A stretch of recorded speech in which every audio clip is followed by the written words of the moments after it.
Assalamualaikum warahmatullahi wabarakatuh. Bismillahirrahmanirrahim. Alhamdulillahirabbil alamin. Wa afdhalus salati wa atammu taslimi ala sayyidina Muhammadin wa ala alihi wa sahbihi ajmain. Rabbi shrah li sadri wa yassir li amri wahlul 'uqdatam min lisani yafqahu qawli. Subhanaka la ilma lana illa ma 'allamtana innaka antal alimul hakim. Allahumma akhrijna min zulumatil wahmi wa akrimna binuril fahmi waftah alaina bima'rifatil ilmi wa sahhil akhlaqana bil hilm waj'alna mimman yastami'una al-qawla fayattabi'una ahsana. Allahumma ati nufusana taqwaha wa zakkiha anta khairu man zakkaha anta waliyuha wa maulaha. Allahumma arinal haqqa haqqan warzuqna ittiba'ah wa arinal batila batilan warzuqna ijtinabah. Allahumma anfa'na bima 'allamtana wa 'allimna ma yanfa'una wa zidna ilman wa huda, amma ba'd. Alhamdulillah, muslimin, muslimat, hadirin hadirat yang saya hormati. Moga-moga kita semua dirahmati dan diberkati oleh Allah Subhanahu wa taala. Dan moga-moga kita semua dikurniakan oleh Allah Subhanahu wa taala kefahaman yang baik di dalam urusan agama sesuai dengan sabda junjungan Nabi kita Sayyidina wa Habibina Muhammad sallallahu alaihi wasallam, man yuridillahu bihi khairan yufaqihu fid din. Barang siapa yang Allah nakkan dengan dia kebaikan, nescaya Allah beri dia faham dalam urusan agama. Dan moga-moga kita semua dikurniakan oleh Allah Ta'ala akhlak yang mulia sesuai dengan sabda Nabi sallallahu alaihi wasallam, innama bu'istu liutammima makarimal akhlak. Hanya saja saya dibangkitkan demi untuk menyempurnakan kemuliaan akhlak. Alhamdulillah, malam ini di surau Sayyidina Umar Al-Khattab radhiyallahu anhu yang bertempat di Taman King Fahd, Tawau. Kita akan berkuliah maghrib khas yang pada awalnya saya tidak perasan tajuknya itu berkaitan akidah Ahli Sunnah wal Jamaah, Asy'ariyah dan Maturidiyah. Jadi dalam perjalanan tadi saya terfikir mengambil tafaul dengan nama surau. Saya nak menceritakan tentang kisah Sayyidina Umar radhiyallahu anhu sebagai orang yang menerangkan syariat Nabi SAW ini sebagai Khulafaur Rasyidin. Tapi dah dimaklumkan tadi, rupanya tajuknya itu tentang akidah, ya, Asy'ariyah Maturidiyah. Jadi nak maintain tajuk surau ataupun macam mana? Ya? Keperluan jemaah lebih kepada akidah Ahli Sunnah wal Jamaah. Sebab kalau tentang Sayyidina Umar, saya akan bercakap bahawa sebenarnya Sayyidina Umar radhiyallahu anhu antara umat Islam yang terawal yang mengiktiraf dan mengamalkan bid'ah hasanah. Sebab ada orang yang anti bid'ah hasanah. Jadi nak pilih tajuk akidah atau tajuk bid'ah? Bid'ah. Dua-dua bersedia insya-Allah. Keperluan jemaah yang mana lebih diperlukan? Nak tahu lebih tentang akidah Asy'ariyah Maturidiyah? Bid'ah. Baik, alhamdulillah.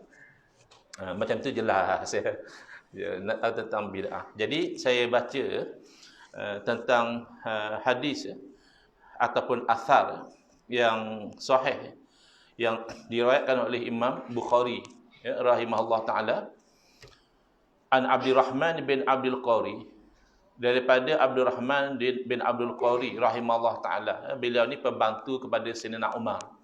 Jadi riwayat ini sahih, ya, Imam Bukhari yang keluarkan dalam Sahih Bukhari. Beliau menceritakan, kharajtu ma'a Umar bin Khattab radhiyallahu anhu lailatan fi Ramadan ilal masjidi. Saya itu sebagai pembantu, saya keluar bersama Sayyidina Umar Al-Khattab radhiyallahu anhu pada satu malam di bulan Ramadan. Pergi ke mana? Pergi ke masjid. Fa idzan nasu auza'un mutafarriqun yusalli rajulu li nafsihi wa yusalli rajulu fa yusalli bi salatihi rahdu. Jadi di masjid itu meriah, ya, malam bulan Ramadan ni meriah dengan ibadah.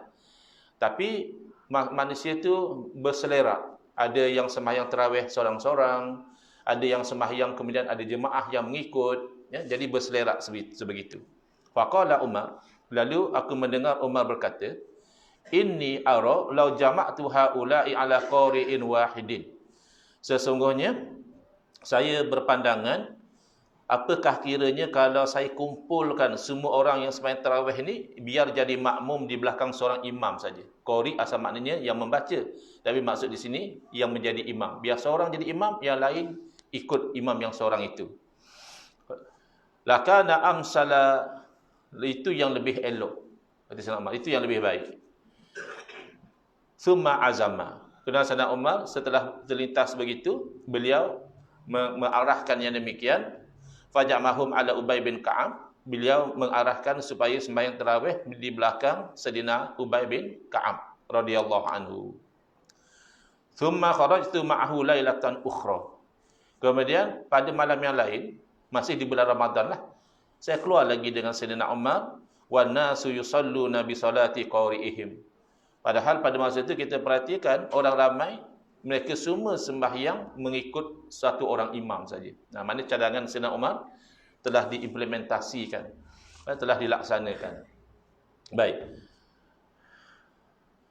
Qala Umaru radhiyallahu anhu, berkata Sayyidina Umar radhiyallahu anhu, ni'mal bid'atu hazihi. Sebaik-baik perkara bid'ah inilah dia. Jadi di sinilah para alim ulama ahli sunnah wal jamaah mengambil panduan. Kenapa ikut Sayyidina Umar radhiyallahu anhu?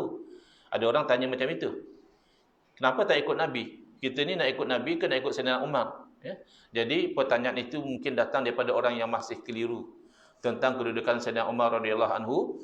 Beliau adalah seorang khulafa ar-rasyidin yang mana cara beliau, jalan beliau, Nabi yang suruh ikut. Alaikum bisunnati wa sunnatil khulafa'il mahdiyyin ar-rasyidin. Hendaklah kamu tu ikut sunnah saya, cara saya, jalan saya, dan hendaklah kamu ikut sunnah, jalan, cara khulafa' ar-rasyidin. Secara lebih khusus, bahkan Nabi SAW pernah berpesan, iqtadu bil lazaini min ba'di Abi Bakrin wa Umar. Hendaklah kamu ikut dua orang selepas daripada kewafatan saya, ikutlah Abu Bakar dan ikutlah Umar. Maka hati-hati ya, kalau golongan Syiah mereka jauh daripada petunjuk Nabi sallallahu alaihi wasallam, kerana golongan Syiah membenci kepada dua orang sahabat ini. Mereka sangat benci sehingga sentiasa memaki hamun kepada dua sahabat yang mulia ini radhiyallahu anhuma. Jadi di sinilah para ulama kita memahami hadis Nabi SAW, iaitu yang Nabi SAW bersabda, hadis sahih ya, diriwayat oleh Imam Muslim antaranya Nabi SAW menyebutkan wa kullu bid'atin dhalalah. Setiap perkara bid'ah merupakan kesesatan. Itu hadis Nabi, hadis sahih. Tapi ulama-ulama kita, mereka itu mengkaji syariat ini bukan tengok satu hadis terus keluar hukum. Ada kawan-kawan kita dia keliru, dia kata macam mana ni, saya tidak boleh terima, kata dia. Nabi SAW dah jelas kata setiap bid'ah itu sesat.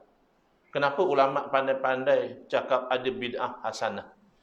Kenapa ulama pandai-pandai kata ada bid'ah yang tak sesat, yang baik? Kita nak ikut Nabi ke nak ikut ulama? Itu soalan yang mungkin mereka ajukan. Jadi kita jawab, pertama, dia kena faham ulama bukan pandai-pandai. Ulama pandai. Yang pandai-pandai itu dia. Kerana dia jumpa satu hadis, terus pandai-pandai keluarkan hukum. Jadi dia yang pandai-pandai. Ulama memang pandai. Kerana ulama bila membaca hadis kullu bid'atin dhalalah, ulama menyuluh dengan ayat Quran.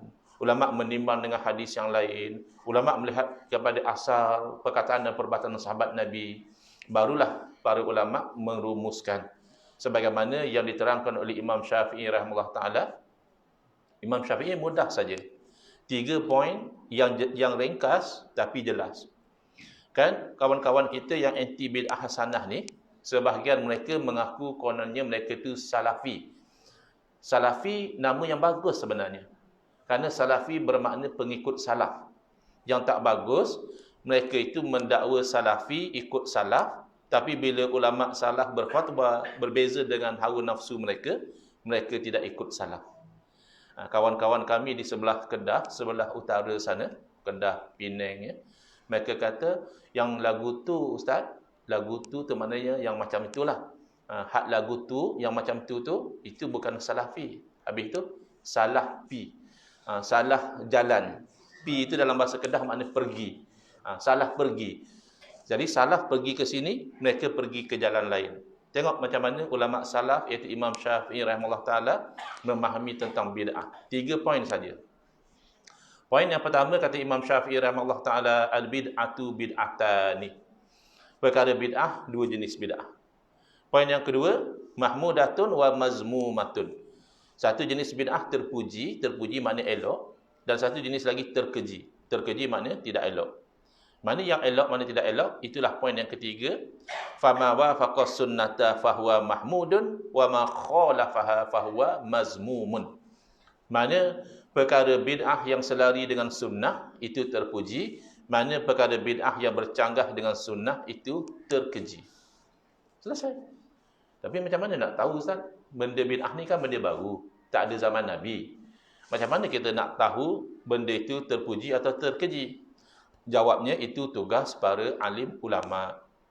Kerana ulama ini warasatul anbiya, pewaris kepada para nabi. Para ulama tidak mewarisi dinar, dirham, duit, harta, tidak. Mereka mewarisi ilmu para nabi, maka mereka lah yang menjalankan tugas para nabi, menerangkan kepada umat apa hukum. Tapi ulama bukan saja-saja. Bila mereka berhukum, mereka pasti akan merujuk pada Quran, sunnah, ijma', qiyas dan lain-lain. Jadi soalan, kamu nak ikut Nabi atau nak ikut ulama? Soalan yang tidak bijak. Kerana orang Islam pasti ikut Nabi sallallahu alaihi wasallam. Persoalannya, ikut Nabi ikut kefahaman kamu sendiri atau ikut Nabi ikut kefahaman para ulama. Itu saja beza dia. Ikut Nabi pasti kena ikut Nabi. Maka orang yang berakal tentulah dia ikut Nabi, ikut kefahaman ulama. Kerana ulama pakar dalam bidang agama. Tuan-puan kalau tidak sihat, tuan-puan jumpa doktor atau jumpa pomen? Ya jelas jumpa doktor. Memang doktor tidak maksum, doktor juga boleh tersilap. Tapi tidak maksumnya doktor, dia pakar. Makanya kita selalu taat pada doktor dalam bab kepakaran dia. Doktor kata Tuan Haji ambil ini ubat 2 biji sebelum makan, baik doktor. Ya, kalau yang ini 3 biji ya selepas makan, baik doktor. Yang satu lagi ni 4 biji ya sambil-sambil makan, baik doktor. Kita tidak bangkang. Kerana dia itu bidang kepakaran dia. Tapi kalau kereta yang rosak, ya kita tidak bawa jumpa doktor. Kita bawa jumpa pomen. Kerana itu bidang dia. Maka yang pakar dalam bidang agama adalah ulama. Sekarang kita terbalik. Contoh ya, ulama memang kita tak berani bagi dia bawa kapal terbang. Walaupun dia alim besar, Masya Allah, kitab semua dalam dada. Tapi takkan kita begitu sehingga kan, tak apalah, Tuan Guru sajalah yang bawa kapal terbang. Tak berani kita. Tapi pilot kita boleh ambil jadi mufti. Pilot merapu-rapu dalam YouTube, kita dengar dan kita kecohkan. Ignore saja. Ini orang tidak layak bercakap tentang agama. Bukan bidang dia. Jadi, baik. Jadi, kembali kepada isu bid'ah ini, saya cuba huraikan secara sistematik. Ya. Pertama, apa makna bid'ah? Apa takrif definisi bid'ah? Dari segi bahasa mudah saja. Setiap perkara baru dulu tidak ada, namanya bid'ah. Simple. Ihdatsu syai'in ma lam yakun. Buat satu benda baru yang dulu tidak ada. Ya, namanya bid'ah. Baik ke buruk ke urusan dunia ke urusan agama, asal dulu tidak ada, namanya bid'ah. Tapi bid'ah dari segi istilah syarak, ulama ada 2 pendekatan yang berbeza. Ya, pendekatan sahaja berbeza, natijah akhirnya sama. Ulama pendekatan yang pertama, mereka mengambil pendekatan umum yang luas. Sementara ulama pendekatan yang kedua, mereka mengambil pendekatan yang sempit, yang khusus. Tapi natijah akhirnya sama. Saya cuba terangkan ya. Di Tawau, musim durian masih atau sudah habis? Masih ada peluang lagi, satu hari lagi besok cari. Nak ceritanya, bayangkan kalau ada 2 orang toke ladang durian. Satu toke dia ambil pendekatan yang umum, dia bagi satu bakul besar kepada pekerja dia, staf dia. Dia kata kamu pergi ke ladang nanti, kamu kutip durian masuk dalam bakul ni. Padahal durian macam-macam. Ada durian kampung, ada musangking, ada D24, ada macam-macam. Tapi instruction di umum. Kutip durian. Jadi apa jenis durian pun dia akan masukkan dalam bakul itu. Tetapi toke ladang B, dia memberi arahan yang khusus. Kerana dia tahu, kalau misalnya musangking ni, demand dia tu lain macam. harga dia pun lain macam. Jadi awal-awal dia kata, ni saya bagi kamu 2 bakul, musangking kamu letak dalam bakul ini, lain daripada musangking kamu letak dalam bakul satu lagi. Kan? Nampak tak beza dia? Tapi bila pergi pada praktikal, yang akhir bila nak jual, yang letak dalam satu bakul, adakah dia jual durian kampung sekali dengan musangking? Tak mungkin. Dia akan asing-asing lagi nanti. Cuma awal sahaja dia masukkan sekali. Tapi kemudian dia akan asing juga sebelum dia jual. Yang ini tak perlu asing lah, kerana awal-awal dia sudah asing, musangking bakul ini lain daripada musangking bakul yang lain. Ini yang dilakukan oleh para ulama. Ada ulama yang mana memberi definisi yang luas. Bid'ah adalah fi'lu ma lam yu'had fi asri Rasulullah SAW. Bid'ah adalah buat satu benda yang tidak dilakukan di zaman Nabi. Banyaklah. Boleh jadi benda itu baik, boleh jadi benda itu buruk, boleh menjadi urusan dunia, boleh jadi urusan agama. Tapi kata mereka, yang penting zaman Nabi tidak ada. Kita masukkan dalam bakul bid'ah dahulu. Macam tuan-tuan letak kapet dalam masjid, tidak ada zaman Nabi. Apatah letak aircon, letak kipas, memang tidak ada zaman Nabi SAW. Yang pergi haji naik kapal terbang tidak ada. Yang tawaf pakai skuter tidak ada. Yang sembahyang jarak-jarak masa PKP tidak ada di zaman Nabi SAW. Tapi mufti kita benarkan kerana mereka dapati menjaga nyawa pada ketika itu selari dengan syariat. Walaupun benda itu memang bid'ah. Sembahyang diarahkan jemaah suruh jaga penjarakan sosial. Maknanya 1 meter atau 1,5 meter. Ya jelas bid'ah. Dan sembahyang urusan ibadat. Kenapa mufti-mufti benarkan? Kerana tujuan ketika itu adalah untuk mengelakkan jangkitan. Kan masa itu jangkitan COVID-19 dimembangi membawa kepada kematian. Dan seterusnya. Baik. Kenapa saya kata natijah akhirnya sama? Kerana di sisi para ulama yang membahagi, yang meletakkan semuanya dalam bakul bid'ah terlebih dahulu, nanti mereka akan cek, adakah bid'ah ini selari dengan dalil atau bercanggah. Kalau selari, maka mereka kata ini bid'ah hasanah. Kenapa bid'ah? Kerana tak ada zaman Nabi. Kan kita dah cakap, tak ada zaman Nabi bid'ah dulu. Kenapa pula hasanah? Kerana dia tidak bercanggah dengan syarak. Dia selari dengan dalil. Yang satu lagi, mereka dari awal mereka cek dulu dalil, ini perkara baharu. Ada tak dalil yang menyokong? Oh ada. Tidak perlu namakan bid'ah lah. Kerana ini tidak bercanggah dengan dalil. Yang ini perkara baharu juga. Disemak-semak, oh ini bercanggah dengan dalil. Bercanggah dengan Quran kah? Bercanggah dengan hadis kah? Bercanggah dengan ijma' kah? Maka kata mereka, ini sahaja kita namakan bid'ah. Tidak perlu lagi bid'ah hasanah. Sebab yang ada dalil, memang mereka dari awal tidak namakan bid'ah. Jelas? Jelas atau tidak setakat itu? Jelas. Baik. Di situlah maksud para ulama bila orang kata, orang kata tidak ada bid'ah hasanah. Lalu diterangkan bahawa Sayyidina Umar sendiri kata ada. Kamu lebih faham agama atau Sayyidina Umar? Sayyidina Umar kata ada. Yang mana? Itu Nabi SAW mengatakan, nikmal bid'atu hazihi, sebaik-baik perkara bid'ah, ini dia. Oh, kata dia, itu bid'ah dari segi bahasa. Dia tidak faham maksud ulama' bila ulama' kata bid'ah dari segi bahasa. Maksudnya ulama' merujuk kepada pandangan yang kedua tadi. Pandangan yang kedua, mereka tidak namakan bid'ah kalau ada dalil. Kalau tak bercanggah dengan syarak, mereka tidak namakan bid'ah. Jadi kalau orang kata, itu Sayyidina Umar namakan bid'ah, oh itu dari segi bahasa memanglah bid'ah. Kerana baru zaman Nabi ada salat tarawih. Tapi Nabi SAW tidak pernah menyuruh orang salat tarawih di belakang seorang imam. Baginda solat, ada orang ikut. Sahabat ikut. Malam kedua, lebih ramai sahabat Nabi yang ikut. Bila masuk malam yang ketiga atau malam yang keempat, Nabi sudah tidak keluar solat tarawih di masjid. Baginda solat sendiri di rumah.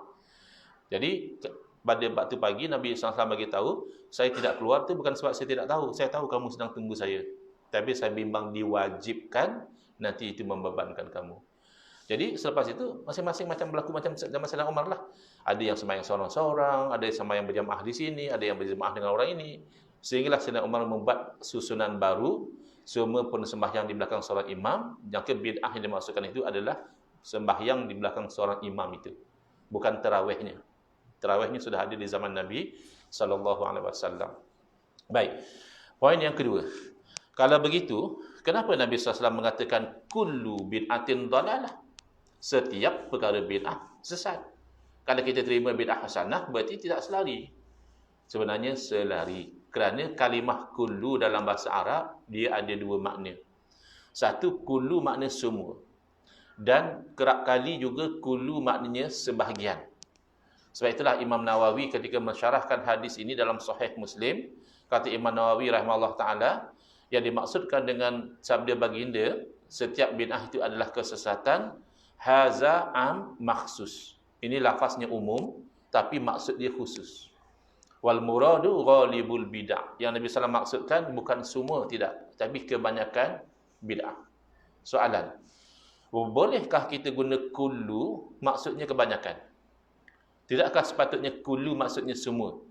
Jawabnya bukan sahaja boleh, bahkan kullu dalam Quran hadis kebanyakannya bermakna sebahagian. Jarang-jarang kullu bermakna semua.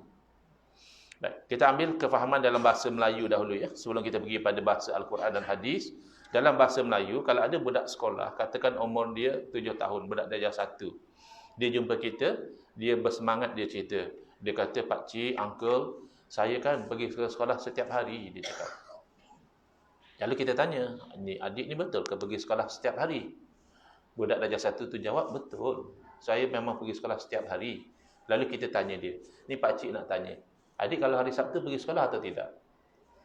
Dia pun fikir-fikir, dia kata, "Oh, hari Sabtu saya tidak pergi." "Kalau hari Ahad adik pergi sekolah atau tidak?" Dia jawab, "Hari Ahad saya tidak pergi." Kan adik sudah bohong. Adik cakap pergi sekolah tiap-tiap hari, tapi Sabtu dan Ahad adik tidak pergi. Baik, secara jujur, budak darjah 1 itu berbohong ke Pak Cik itu yang tak faham bahasa? Sepertinya Pak Cik itu yang tak faham. Kan Sabtu Ahad sekolah tak buka, memang budak itu tak pergi. Tapi dia pergi pada hari yang sekolah buka, 5 hari daripada 7, masih dia boleh kata saya pergi sekolah setiap hari. Itu baru bahasa Melayunya. Bahasa Al-Quran, Allah berfirman, "Tudammiru kulla syai'in bi amri rabbiha." Taufan itu membinasakan setiap sesuatu dengan perintah daripada Tuhannya. Fa asbahu la yura illa masakinuhum. Baik. Kalau tengok zahir ayat Quran, Allah berfirman, "Tudammiru kulla syai'in." Tudammir maknanya membinasakan. Kulla syai'in makna setiap sesuatu. Seolah-olah tidak ada yang tidak binasa. Sebab Allah berfirman, setiap sesuatu Allah telah binasakan. Tapi kalau kita sambung ayat itu, ada disebutkan, "Wa asbahu la yura illa masakinuhum." Jadilah kaum kafir itu tidak kelihatan lagi kecuali tempat tinggal mereka. Tempat tinggal mereka syai'un, sesuatu, tapi tidak binasa. Langit bumi syai'un, sesuatu, tidak binasa.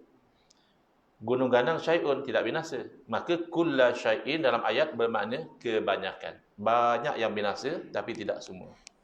Dalam ayat suratul Kahfi,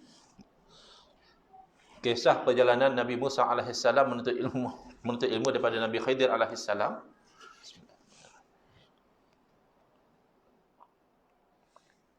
Asalnya Nabi Khidir dah bagi tahu dengan terus terang lah. Orang putih kata frankly speaking, kamu ni tidak akan sabar kalau mau menuntut ilmu dengan saya. Terus terang saja cakap. Tapi Nabi Musa AS sebagai orang yang nak menuntut ilmu, beliau dengan begitu beradab mengatakan, "InsyaAllah kamu akan dapati saya sabar." Baik, kalau kamu nak mengaji dengan saya boleh. Ada syarat. Apa syaratnya? Syaratnya kamu itu tidak boleh tanya dulu. Apa saja yang kamu lihat, kamu perhatikan, tidak boleh tanya. Sampai ketika saya akan ceritakan. Tapi Nabi Musa AS sebagai seorang Rasul, jelas baginda tidak tahan melihat perkara-perkara, perbuatan-perbuatan yang pada zahir syariat, perbuatan itu salah. Antaranya, bila mereka sama-sama naik sampan, Nabi Khidir melubangkan sampan itu. Kan merosakkan harta benda orang salah. Lagi pula yang dilubangkan itu sampan. Kalau dilubangkan rumah masih boleh tahan. Kalau sampan ada lubang, boleh masuk air. Boleh tenggelam. Akhirnya Nabi Musa tegur. Kejadian kedua tegur lagi. Kejadian ketiga tegur lagi. Akhirnya kata Nabi Khidir, setakat inilah. Sebab syarat tidak boleh dipenuhi. Tapi Nabi Khidir terangkan, adapun sampan itu milik orang miskin. Ya'maluna fil bahri, mereka ni bekerja di laut. Fa'aradtu an a'ibaha, saya nak rosakkan sampan itu bukan saja-saja, ada sebab. Apa sebab dia? Wa kana wara'ahum malikun. Kerana wara' di situ kata ahli tafsir maksudnya depan. Biasa wara' maknanya belakang, tapi di depan mereka itu ada raja. Dan raja ini zalim.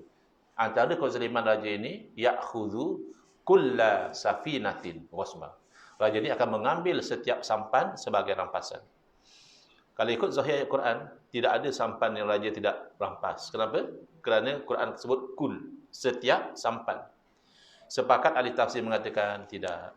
Sampan yang beli raja hanya sampan yang elok, sampan yang rosak, yang berlubang, itu raja tidak ambil. Dan itulah hikmah kenapa Nabi Khidir alaihissalam melubangkan sampan untuk menolak mudarat yang lebih ringan.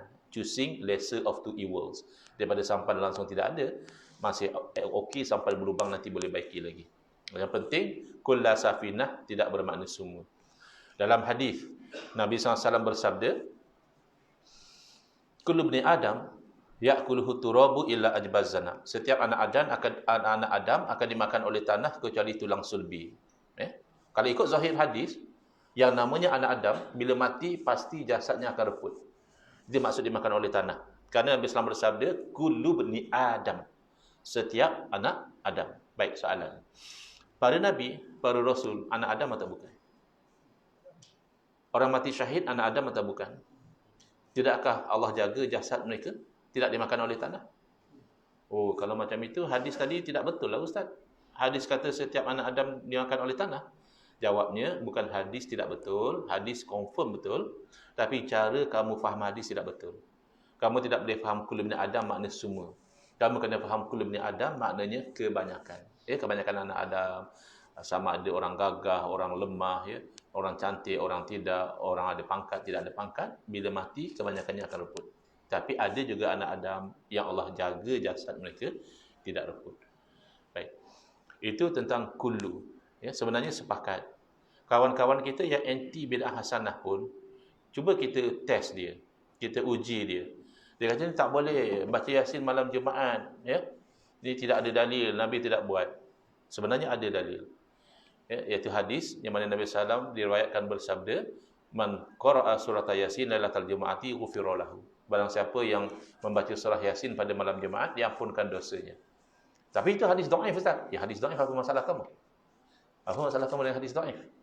Al-Imam An-Nawawi rahimahullah ta'ala telah menyebutkan dengan jelas, dan demikian juga ulama-ulama yang lain, bahawa telah sepakat para alim ulama, baik pakar hadis maupun pakar ilmu fiqh maupun ulama-ulama yang lain, harus bahkan digalakkan beramal dengan hadis yang dhaif selagi mana bukan hadis palsu. Tapi skopnya adalah fadilat beramal, menggalakkan, menggerunkan, itu boleh. Tapi kalau hukum hakam, halal haram, sah batal, itu perlu kepada hadis yang sahih ataupun sekurang-kurangnya hadis hasan. Jadi tidak masalah hadis yang dhaif dalam bab fadilat beramal. Baik. Jangan baca Yasin malam Jumaat. Jangan berdoa ramai-ramai lepas solat. Jangan selawat salam tarawih. Jangan tahlil arwah. Jangan itu, jangan ini. Alasannya kerana Nabi tidak buat. Ya. Baik. Jadi kita mungkin test dia. Kita kata, kalau macam itu, kamu juga ahlul bid'ah. Kamu itu sering buat benda yang Nabi tidak buat. Dia kata, apa yang saya buat? Alah, sebelum masuk masjid tadi kamu bukan main lagi bercakap dalam telefon. Nabi tidak pernah bercakap dalam telefon. Kamu tadi hari-hari pun saya perhatikan kamu datang masjid naik kereta. Kamu tahu tidak? Nabi tidak pernah naik kereta pergi masjid. Saya dengar kamu itu tahun lepas pergi haji. Kamu pergi haji itu naik kapal terbang. Nabi pergi haji tidak pernah naik kapal terbang. Kalau kita uji dia begitu, ada dua kemungkinan. Kalau dia dalam bab nak membid'ah sesatkan orang ni, dia kategori baru baru belajar-belajar nak bid'ahkan orang, mungkin dia akan terfikir balik, betul juga Kalau semua benda Nabi tidak buat sesat, sesatlah semua kita. Tapi kalau dia otai, dia dah bertahun-tahun kerja dia bid'ah sesat, bid'ah sesat, bid'ah sesat. Itu dia punya ratib zikir dia. Dia boleh jawab dengan mudah saja.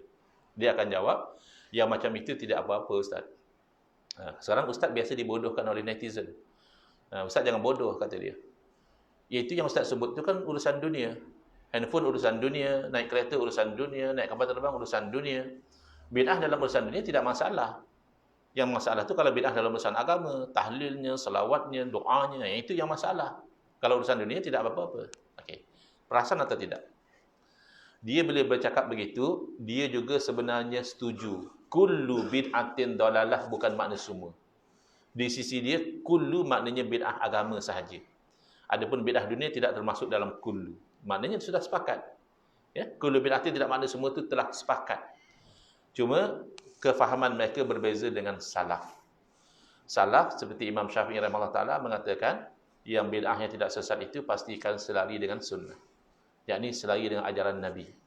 Tapi kalau sampai bercanggah dengan sunnah, bercanggah dengan ajaran Nabi, itu tidak boleh. Mereka kata tidak. Bid'ah dunia, okey, tidak apa-apa. Hanya kan bid'ah agama itu semuanya haram. Baik, kayu ukur Imam Syafi'i yang lebih benar atau kayu ukur mereka? Jelas kayu ukur Imam Syafi'i. Rahimahullah Ta'ala. Pertama, kerana agama Islam bukan agama sekular. Bukan agama dunia lain, ibadah lain, tidak. Kita ibadah pun diatur, sah batalnya. Munakahat kan sehari dunia, kecoh pula, ijab kabul sah atau tidak. Kan ijab kabul tu urusan dunia saja. Kahwin nikah kahwin ni urusan dunia. Lantaklah sah tidak sah. Tidak boleh. Kena bincang. Ijab kabul tu sah atau tidak tu masih urusan agama. Jual beli, muamalat, sewa menyewa dan sebagainya, itu kan urusan agama. Maaf, itu kan urusan dunia. Kenapa Islam mengatur ada jual beli yang haram, ada jual beli yang boleh, ada yang sah, ada yang batal? Berarti tak betul kalau asal urusan dunia boleh. Itu yang pertama. Yang kedua, realiti para ulama berfatwa tidak menyokong mereka. Kerana para ulama tidak menilai agama atau dunia. Tidakkah sembahyang urusan agama? Tidakkah sembahyang dengan menyuruh makmum sembahyang jarak-jarak itu bid'ah? Kenapa para mufti di Malaysia tidak ada seorang pun yang komplit? Kerana bid'ah ini kata mereka adalah selari dengan agama. Mana pula selari? Jarak-jarak itu Nabi tidak suruh. Nabi suruh rapat-rapat. Selari daripada sudut ketika pandemik, jarak-jarak itu membantu menyelamatkan nyawa. Ya, ada ulama kita tidak setuju. Saya faham. Tapi nak ceritanya, semata-mata urusan agama tidak menjadikan automatik haram. Kita ambil contoh yang mudah. Ada satu amalan bid'ah, yakni amalan baru, yang jelas ia adalah urusan dunia. Iaitu amalan insurans. Conventional insurans. Zaman Nabi tidak ada sahabat ambil insurans. Kita sekarang ambil insurans nyawa, ambil insurans travel, macam-macam lah. Dan zaman Nabi juga tidak ada bid'ah yang namanya takaful. Tuan-tuan sepanjang mengaji, pernah dengar ke sahabat Nabi jadi ejen takaful? Tidak ada takaful zaman Nabi. Jangan kalau sahabat Nabi nak jadi ejen takaful. Takaful juga tidak ada zaman Nabi. Persoalan.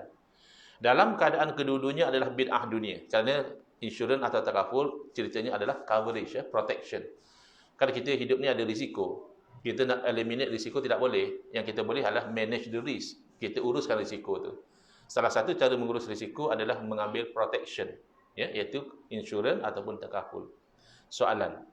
Kenapa dalam keadaan kedua-duanya adalah bid'ah dunia, insurans diharamkan oleh hampir semua ulama? Adalah seorang dua yang mungkin tidak setuju. Yang lain semua mengharamkan. Dan takaful dibenarkan. Why? Kenapa? Kerana para ulama mengharamkan insurans, kata mereka, insurans ini adalah akad mu'awadah. Kontrak yang ada timbal balas. Aku bagi kamu duit, kamu bagi aku apa? Maka kontrak macam itu, bila ada gharar, tidak pasti. Bila ada riba, beri sikit dapat lebih. Dan bila ada elemen maisir, seolah-olah nasib macam berjudi, maka kontrak itu jadi haram. Habis takaful sama juga Ustaz. Takaful juga kan tidak pasti. Tak pasti kita dapat, tidak dapat kita dapat bila, tidak pasti. Ada elemen beri sikit dapat lebih. Dia baru bayar 2 bulan, berlaku sesuatu, insurans bayar dia, takaful bayar dia banyak. Dan ada elemen nasib. Kenapa pula dia boleh jadi halal? Kerana ulama terangkan, takaful adalah akad tabarruk. Kontrak yang bercirikan charitable. Macam khairat kematian. Tidak kisahlah. Yang penting saya bagi sedekah, siapa yang layak, kita bagi duit kepada dia. Jadi, tidak melihat dunia atau agama. Melihat selari atau bercanggah dengan syarak. Baik. Saya dimaklumkan, kuliah saya ini sampai Isyak. Tapi saya minta izin, Isyak 7 minit. Kalau saya berhenti sampai Isyak, berarti perbincangan saya ini agak tergantung. Tidak sampai ke stesen lah. Minta izin kerana saya bukan hari-hari dapat datang ke Tawau. Saya tinggal di Mangsa Maju, di Kuala Lumpur. Boleh izinkan saya mungkin berhenti dalam sekitar 7.15 macam itu. Bolehkah? Boleh ya? Okey. Lepas tu tuan-tuan nantilah macam mana azan komen. Saya sudah sembahyang jamak takdim. Baik, kembali kepada perbincangan tadi. Yang paling penting adalah kita nak ikut Nabi SAW dalam beragama. Kita nak ikut para sahabat dalam beragama. Kan betul? Adakah Nabi SAW baginda bila menilai perkara baharu, yakni perkara bid'ah, baginda tengok urusan dunia, baginda kata tidak mengapa, urusan dunia sahaja, silakan. Atau baginda lihat selari atau bercanggah dengan syarak? Yang mana sunnah Nabi? Kita dapati sunnah Nabi SAW, baginda tidak lihat dunia atau agama. Dunia pun kalau bercanggah dengan syarak, Nabi akan larang. Agama pun kalau selari dengan syarak, Nabi akan benarkan. Saya bagi contoh. Urusan dunia antaranya adalah marketing, pemasaran. Pemasaran itu urusan dunia. Jadi di zaman Nabi SAW ada orang buat satu inovasi, satu kreativiti dia lah dalam buat pemasaran, iaitu barang-barang yang dijual yang tidak elok diletak di bahagian bawah. Yang elok diletak di bahagian atas. Bila Nabi SAW cek, Nabi seluk tangan, Nabi dapati, oh yang di bawah ni tak elok. Nabi tanya kepada dia, kenapa kamu buat macam ini? Dia jawab, supaya laku ya Rasulullah. Sebab psikologi orang, kalau dia tengok atas elok, disangkakan sampai ke bawah elok. Itu satu bentuk penipuan atau tidak? Penipuan. Penipuan bercanggah dengan syarak. Jadi walaupun itu hanyalah kreativiti dia dalam urusan dunia, oleh kerana bercanggah dengan syarak, Nabi larang. Nabi bersabda, man ghasya falaysa minna, siapa yang menipu dia bukan dari golongan kami. Nah, begitu. Sembahyang urusan agama atau urusan dunia? Solat. Urusan agama. Zaman Nabi SAW ada seorang imam di Masjid Quba. Beliau ini membuat satu perkara yang Nabi tak buat. Yang ini bid'ah lah. Dan Nabi tidak suruh. Dan kebetulan makmum tidak suka. 3 perkara ya. Pertama, Nabi tidak buat. Apa dia? Dia sentiasa membaca ini macam nak meletup risau saya. Berhenti tidak? Alhamdulillah. Dia macam kata, sudah Ustaz, berhenti. Macam itulah saya punya pendengaran itu. Macam yang seat belt juga kan. Dia juga macam paksa kita. Pakai. Baik. Jadi kita sambung insyaAllah. Tidak lari daripada sekitar 7.15 supaya kita itu sampai ke stesen dia. Baik. Jadi dia sentiasa membaca surah Al-Ikhlas, yakni Qul Huwallahu Ahad, pada setiap rakaat. Iaitu misalnya dia jadi imam sembahyang Isya, rakaat pertama dia baca Fatihah, habis Fatihah dia baca Qul Huwallahu Ahad sampai selesai, kemudian dia baca surah katakan Wadduha. Habis baru dia rakaat. Rakaat kedua Fatihah lagi, Qul Huwallahu lagi, kemudian katakan Alam Nashrah, kemudian baru dia rakaat. Saya dah sebut tadi, pertama Nabi tidak buat begitu. Yang kedua Nabi tak suruh macam itu. Yang ketiga, jemaah tidak suka. Lalu jemaah komplain. Ya. Kalau imam surau Sayyidina Umar kena komplain dengan jemaah, tidak payah kecil hati sangatlah. Ya, imam zaman Nabi pun jemaah komplain. Kata jemaah, imam jangan macam itu. Macam mana? Ialah imam baca Qul Allah, baca surah. Kalau imam memang nak baca Qul Allah, cukup dengan Qul Allah. Tidak lagi perlu baca surah. Kalau imam nak baca surah, ya surah saja. Jangan baca Qul Allah, kemudian baca surah. Jadi jawab imam macam inilah. Kamu pilih satu. Kalau kamu nak saya jadi imam, macam tu cara saya. Kalau kamu nak macam-macam lah, kamu nanti imam lain. Jadi jemaah keberatan. Kerana mereka suka dia jadi imam, cuma mereka tak suka itu saja. Lalu diadu kepada Nabi SAW. Kalaulah benar, buat benda baharu dalam urusan agama itu haram, sebagai seorang rasul yang bersifat tabligh, menyampaikan, pasti Nabi sampaikan. Imam, ke depan jangan buat lagi. Sembahyang itu ibadah. Baca Qul Allah setiap rakaat itu saya tidak buat. Buat perkara yang tidak buat dalam ibadah, hukumnya haram. Pasti Nabi akan bagi tahu begitu. Tapi tidak. Kerana bukan begitu agama. Nabi SAW panggil, Nabi akan cek dulu. Apa masalah dengan dia? Nabi tanya, apa yang menghalang imam daripada ikut cadangan daripada jemaah? Jemaah sudah bagi cadangan, kenapa imam tidak mau ikut? Jawab imam itu, inni uhibbuha ya Rasulullah. Sesungguhnya saya itu kasih betul dengan suratul Ikhlas, wahai Rasulullah. Baik, kasih pada suratul Ikhlas bersanggah dengan syarak atau tidak? Bahkan baik. Kasih pada ayat Quran. Kemudian ada tidak di sana larangan tidak boleh baca surah yang sama dalam rakaat yang berbeza? Tidak ada. Maka oleh kerana perbuatan beliau, walaupun Nabi tidak buat, Nabi tidak suruh. Pertama, tidak melanggar apa-apa larangan. Kedua, dorongannya juga baik. Didorong oleh rasa kasih kepada suratul Ikhlas. Nabi SAW bukan saja tidak larang, bahkan bagi dia memuji, hubbuka iyyaha adkhalakal jannah. Kasih kamu pada suratul Ikhlas itu dah nanti memasukkan kamu dalam syurga. Itu cara Nabi. Ya kita ini tak boleh, baca mulk tidak boleh. Ya ada di tempat saya. Satu orang dia suka komplain pada surau. Dia cakap baca Yasin ini tidak sahih. Yang sahih itu baca Kahfi. Malam Jumaat yang sahih baca Kahfi. Akhirnya surau rimas lah. Surau rimas, surau pun ra'ikanlah. Okeylah macam itu kita ra'ikan.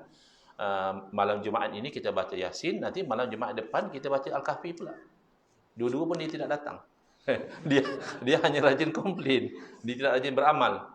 Kan di sini pun ada yang komplain baca Al-Mulk, katanya ganggu orang solat. Ya, kalau nak kira begitu, kita kuliah juga boleh ganggu orang yang solat. Bukan begitu cara amalan dinilai. Kemudian kita nak ikut sahabat. Tentang Sayyidina Umar jelas. Sayyidina Umar antara pelopor bid'ah hasanah.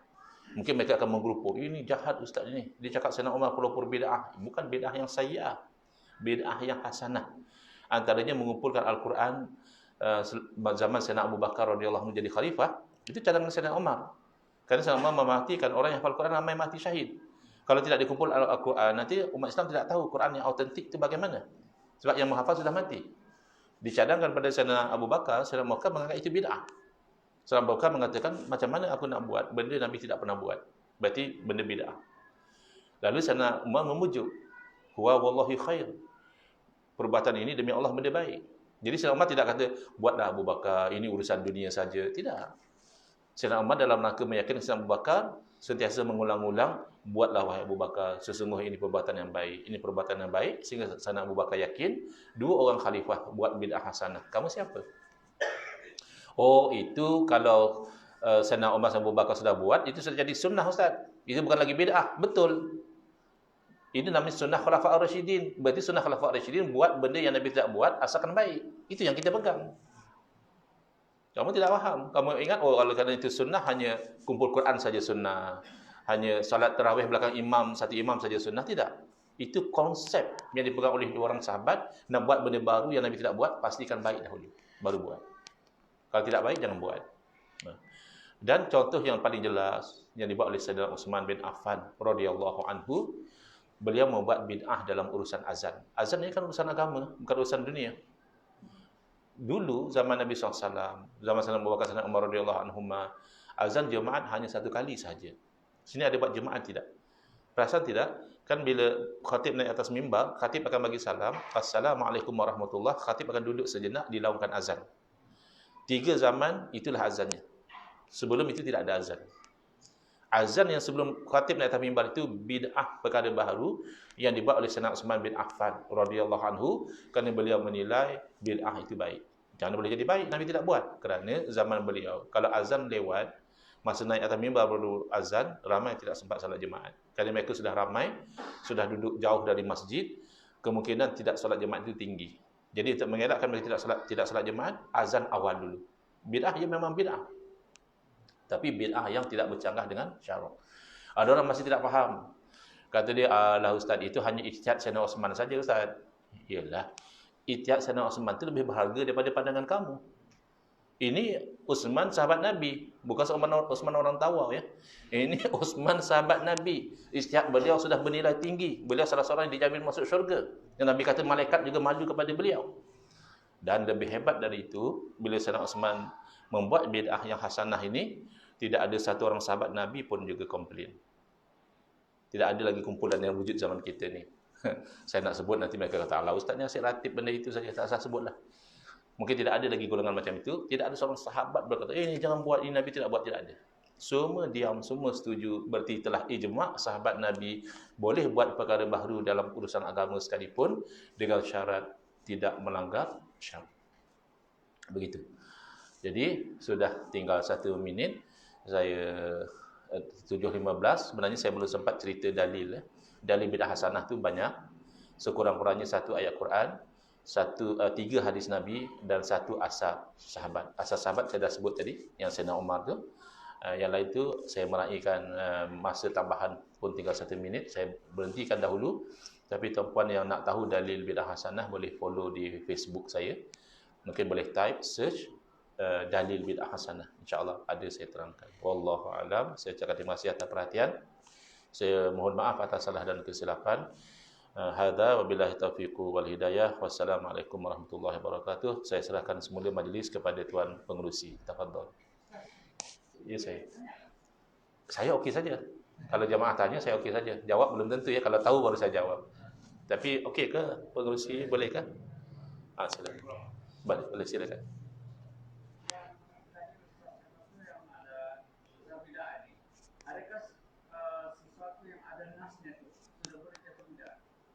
Maksudnya sebagai contoh?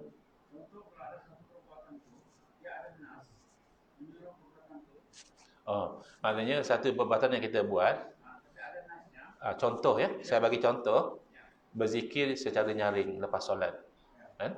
Ada orang marah, dia kata kamu zikir nyaring.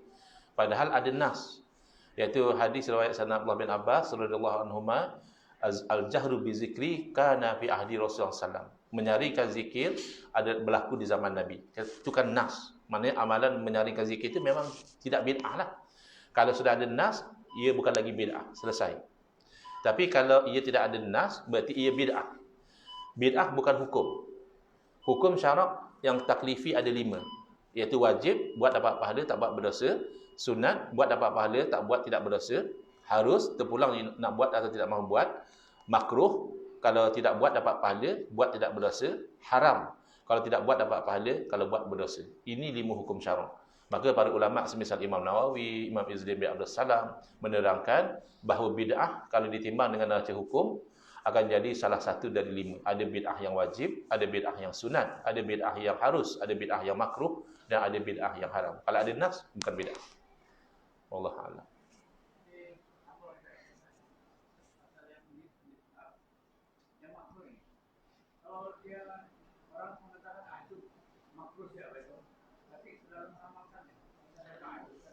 Baik, kalau memang bid'ah itu makruh, seelok-eloknya ditinggalkanlah. Sebab makruh ni dari segi bahasa sesuatu yang dibenci. Cuma dia tidak sampai level berdosa kalau buat. Contoh ya, makan bawang mentah, itu makruh. Jadi seeloknya jangan makan, kerana baunya itu busuk. Tapi kalau makan juga, ia tidak berdosa lah. Kerana ia tidak sampai level haram. Berbeza kalau minum arak. Itu kalau minum memang berdosa. Bahkan berdosa besar. Itu tidak ada pilihan.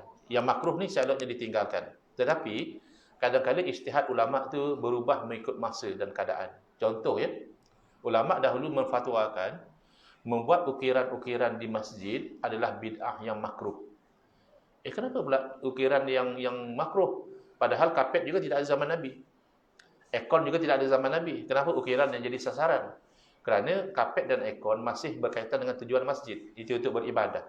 Dengan ada kapet, ada aircon, kita selesa beribadah. Tapi ukiran apa kaitan dengan ibadah? Tidak ada. Bahkan boleh jadi orang tu terganggu dengan ukiran tu. Dia tengah solat, cantik ya ukiran di masjid ni.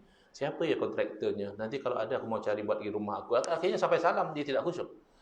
Makanya bid'ah itu makruh. Tapi berkata Dr. Syekh Ali Jum'ah hafizahullah taala, pada pandangan beliau di zaman kita ukiran-ukiran yang cantik itu tidak lagi makruh kerana ia itu adalah satu uslub berdakwah kepada orang-orang supaya rajin mereka itu datang ke masjid. Yang bukan Islam juga melihat keindahan tempat-tempat ibadah orang Islam, lalu mereka itu tertarik untuk mengetahui tentang Islam. Itu pandangan beliau. Wallahu a'lam. Silakan. Rokok ada berbeza pandangan di kalangan ulama berdasarkan bagaimana mereka menilai.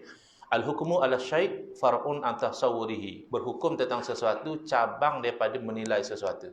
Jadi ulama dahulu mereka menilai rokok ini adalah sesuatu yang bila kita hisap dia membau bau yang busuk. Maka dia sama seperti bawang, ia haram. Nak kata dia dia makruh. Nak kata ia haram, ia bukan arak. Ia bukan najis, ia daun saja yang dikeringkan tapi baunya busuk.